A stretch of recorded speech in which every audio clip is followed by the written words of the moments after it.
I have kept quiet long enough. But what they did to Luka, that was... Bom rekel, kar strani nekaterih posameznikov, mogoče hinavščina celo, da to pa me osebno boli, ker mislim, da se Luka absolutno tega. Luka is one of my favorite players in the NBA today. From the simple fact of the way I play the game is exactly how I love the way he traveled back, and my phone just starts blowing up left and right, and then I kind of looked on social media, and I think I was as shocked and surprised as ever. The GOAT is about to spill the craziest secret behind the Luka Dončić trade. And trust me, you're not ready for this. Nothing out there even comes close to what really happened. I know that Luka was important to the fan base. I didn't quite know it to what level. This story's got power moves, hidden deals, and names you'd never guess getting caught up in the madness. Today, we're breaking down the real truth behind the Luka Dončić and Anthony Davis swap. And what's buried under it will flip everything you thought you knew. Dinner and got the news, and first time I heard it, I thought it was for sure fake. I thought it was a hoax. People messing. Just wait till you hear how Diddy and LeBron got tied into this chaos. It's wild. The NBA moves faster than a coast-to-coast fast break. One moment, Luka's clowning defenders in Dallas, dropping 40 like it's light work, grinning while the crowd chants his name. The next, he's packing up for Los Angeles. So it's still a grieving process right now. Miss my hermano. We had a lot of time together. Keith too, and Maxie. Unreal. You'd think Dallas would rather burn down the arena than let go of their franchise hero.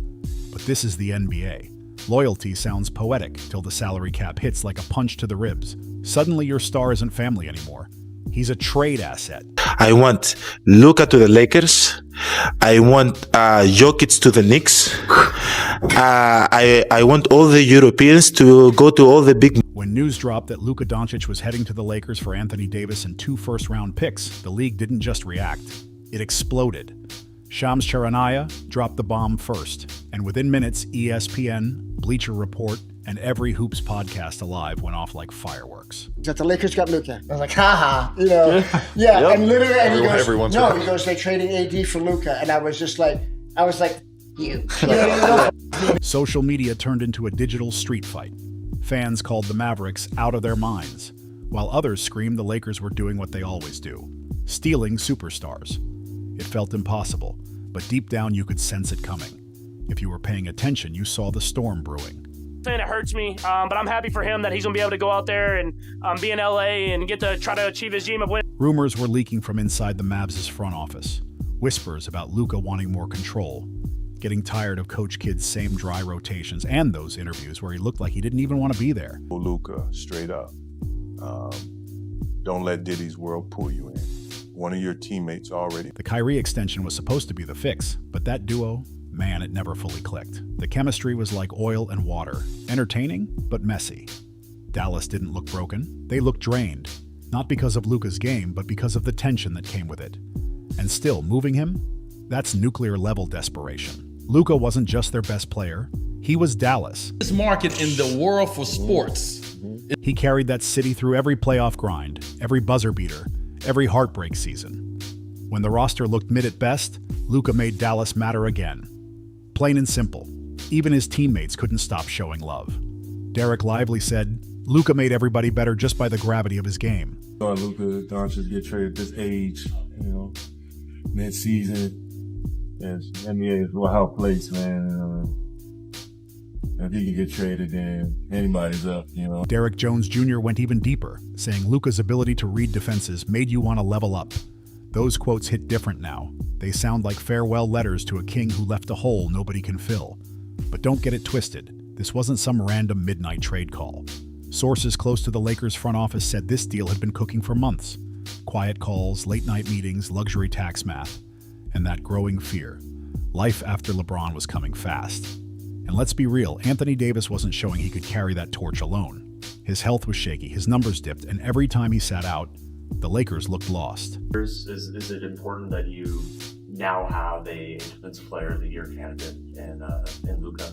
He seems to think that he's telling us that he wants some. Yes. Yeah. So LA did what LA always does. They made a move so wild it broke the internet. They went fishing for the next megastar. And trust me, they caught attention fast. Meanwhile, Dallas was split right down the middle, torn between heartbreak and relief. Fans were crushed because Luka was their guy, the spark that made Dallas matter again. But for some, it felt like a clean reset they'd seen coming for years. The Mavs had been trapped in the same loop: strong regular seasons, disappointing playoffs, rinse and repeat. Maybe, just maybe, a blockbuster trade was the only way out. And to be fair, AD does bring championship DNA, elite defense, and that Hollywood glow that screams Showtime. Pair him with Lively, Grant Williams, and fresh rotation depth from those Lakers picks. And Dallas tried to sell it like a transition, not a rebuild. You could almost buy it. Almost. But let's be real. Swapping Luka for AD is like trading a PlayStation 6 for a dusty PlayStation 2 that still runs if you blow on the cartridge. It works, sure, but come on, it ain't the same. And that's what's got the whole league asking, what does loyalty even mean in the NBA anymore? Because Luka wasn't just loyal. He built Dallas. He gave that city swagger identity and put respect on European hoopers like never before. And now, he's gone. So what happens next? Oh, this story's about to get even messier. Loyalty sounds noble till you see the numbers.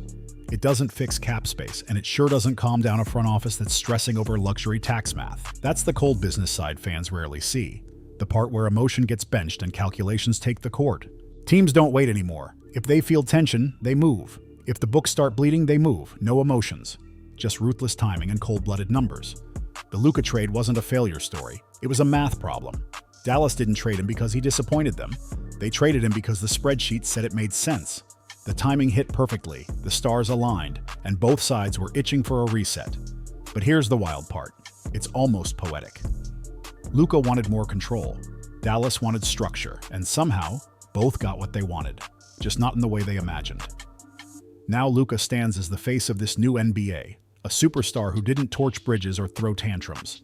He didn't drop cryptic tweets or storm out of interviews. He just walked away, quiet but powerful. And that silence spoke louder than any statement could. Back in Dallas, though, man, they're still trying to figure out how to breathe without him. Sure, the offense looks more balanced now, more passing, less ISO ball. Lively's hooping with swagger. Kyrie's stepping up as the locker room voice, and even Jason Kidd looks freer with his rotations. But no matter how clean it looks on paper, something's missing. That electric spark in the air. Everyone feels it. This isn't his Dallas anymore. If this trade proved anything, it is that nobody's untouchable. Not even the guy who made fans fall in love with the Mavs again.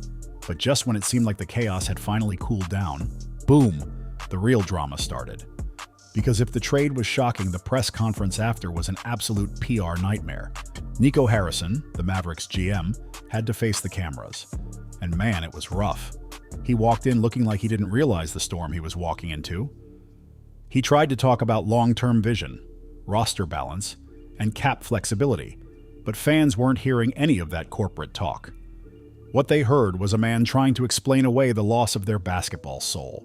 And then came the line that broke the city's heart, when Nico said he hadn't realized how much Luka meant to the fans.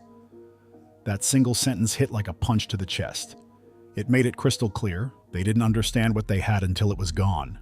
Come on, man, it should have been obvious.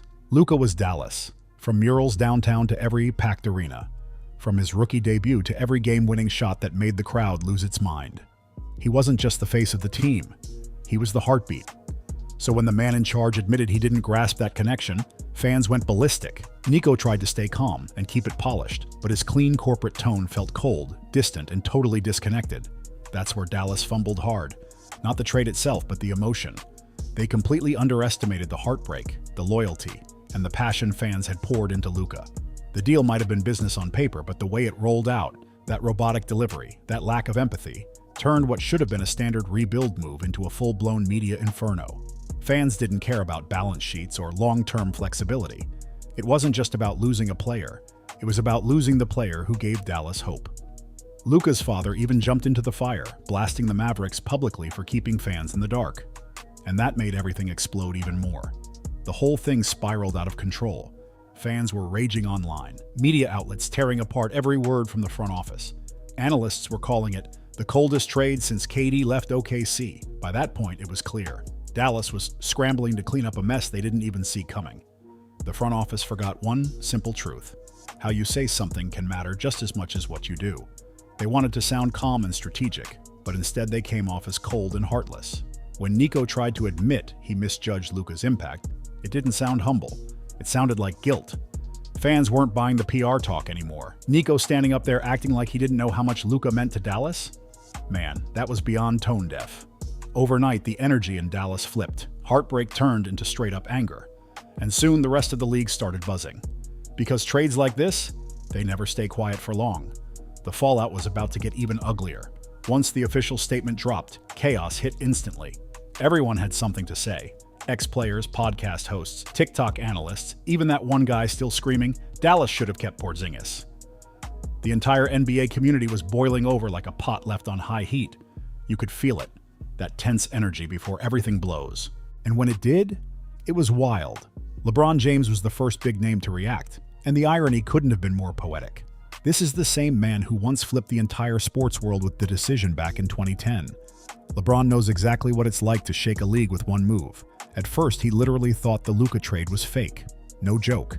He said he had to double-check that it wasn't coming from a parody account. Then came the quote that broke the internet. LeBron said he'd always dreamed of playing alongside Luka, calling it one of those once-in-a-generation alignments. That one line sent fans spiraling. The reaction split right down the middle. Some were hyped, shouting, "Of course he's excited," while others called cap, saying Bron was just running the PR playbook again. And to be fair, nobody in sports knows how to control a narrative better than LeBron James. But still, there was something real in his tone, that spark you just can't fake. Even he felt it. This trade wasn't just another move, it was a shift in NBA history. Meanwhile, back in Dallas, the vibe went ice cold. Dirk Nowitzki looked like someone told him they were bulldozing the AAC to build a coffee chain. That's how deep it hurt. Dirk is Dallas, the man who built that culture from the ground up, brick by brick, year after year. And now he's watching it crumble in one trade that looked more like a tax spreadsheet than a basketball decision. Dirk didn't need to rant. His silence said it all. When he finally spoke, you could hear the pain in the pauses between his words. Fans caught it instantly, because if there's anyone who defines loyalty, it's Dirk. The guy stayed, fought, and delivered a championship to that city when everyone said it couldn't be done. And now he's watching the franchise gamble it all away for a deal that feels corporate, not emotional. Then came Kyrie Irving's reaction. Calm on the surface, but layered like a chess move. Kyrie said it straight. It felt like losing a brother. Watching Luka go hit him hard, and you could hear it in his voice. He called it a sad moment for everyone. But in true Kyrie fashion, he added a spiritual twist, talking about balance, renewal, and new beginnings while welcoming Anthony Davis to Dallas. You could tell he was trying to hold the locker room together while still processing his own emotions. Fans caught on immediately. Comment sections were full of, "You can tell Kyrie's hurting, but he's staying solid." It was raw, honest, and heavy, but just when things started to calm down, boom! Giannis and Thanasis Antetokounmpo jumped into the mix and flipped it into a full-on cultural conversation. When asked about Luka heading to LA, Giannis grinned and said, "That's so typical for him." The room cracked up, but behind the laughter, there was truth. For years, international players carried this quiet stereotype, that they were meant for smaller, less glamorous markets. Luka going to Los Angeles shattered that stigma completely. Giannis was basically giving a nod to the new wave, saying, "Yeah, it's our time too," because this wasn't just a trade, it was a power shift for global players in the league. A moment that said, the world's best aren't just here to play, they're here to run the show. But then came the next spark. Jason Tatum and Jaylen Brown entered the chat. Out of nowhere, a clip from Netflix's Starting Five docuseries went viral. Jaylen Brown didn't hold back. He said it plain. That might be one of the worst trades of all time. And then he repeated it, twice, coming from a guy who's lived through endless trade rumors himself that hit different. It wasn't just criticism. It was a warning shot to every front office that thinks analytics can replace heart. Jaylen was saying what a lot of players think but never say out loud. You can't trade culture like it's a contract. The reactions just kept stacking. The takes got louder, the debates got deeper, and at that point, it wasn't just basketball anymore. It became cultural, emotional, personal. The Luka trade had everyone asking, what's this league really turning into? Jaylen's reasoning hit hard, and it made sense. He said it wasn't about losing Luka's numbers, it was about losing the identity he gave Dallas. That one line went viral for days, not just because fans agreed, but because it sounded straight out of a movie trailer. It captured the heartbreak perfectly, that feeling that something bigger than basketball had just been ripped away. Then came Austin Reeves, who somehow ended up right in the middle of the storm. He'd talked before about what he called the white guy stigma in the NBA, how players like him or Luka get boxed into labels until they start dominating. So when Austin spoke on the trade, it wasn't just about hoops, it was about representation. He said, the league needs to start judging players by what they do, not what they look like. That line hit hard. It was bold, real, and personal, and it took the conversation to a whole new level. Suddenly, the Luka trade wasn't just about who won or lost. It became about perception, bias, and identity. It cracked open a side of the NBA. People rarely talk about out loud. Yes, that Flea, the Red Hot Chili Peppers legend himself. He was sitting on the same podcast as Austin Reeves when the Luka trade came up, and his reaction was pure shock. He said when he first heard about it, he literally had to sit down, almost fell out of his chair. He couldn't believe the Lakers actually traded AD for Luka. Once he caught his breath, Flea called it an insane move, going off about Luka's unreal skill set and how this next season was about to be electric. His excitement was contagious. Even celebrity fans were losing it online. Suddenly, this trade wasn't just shaking the league, it was shaking Hollywood. And speaking of Hollywood, John Legend, a die-hard Lakers loyalist, couldn't hide his joy. When he found out Luka was heading to LA, you could almost hear him grinning through the mic. He said he could already picture it. Luka and LeBron running the floor together, lighting up Crypto.com arena under those blinding lights. This trade didn't just elevate the Lakers, he said, it made LA the new epicenter of basketball again. That one quote went viral in minutes, because it was true. But it wasn't just NBA stars and singers jumping in. Even NFL MVP Patrick Mahomes had something to say. He's been a Luka fan since day one in Dallas, and he admitted this trade hit deep. Mahomes said, "Watching Luka leave felt like seeing your favorite movie character get recast mid-series." That one line hit hard. It summed up exactly how millions of fans felt. Hyped for what's next, but heartbroken for what was lost. And then came Anze Kopitar, captain of the LA Kings and proud fellow Slovenian. When reporters asked him about Luka joining the Lakers, he was glowing with pride. He said this move wasn't just huge for basketball, it was massive for the Slovenian community around the world. You could feel that pride in his words, like one of their own had just conquered Hollywood. What's wild is how Luka's move didn't just shake the NBA. It shook everything. Music, football, hockey. Every corner of pop culture was buzzing. This wasn't just a trade anymore. It was a cultural earthquake.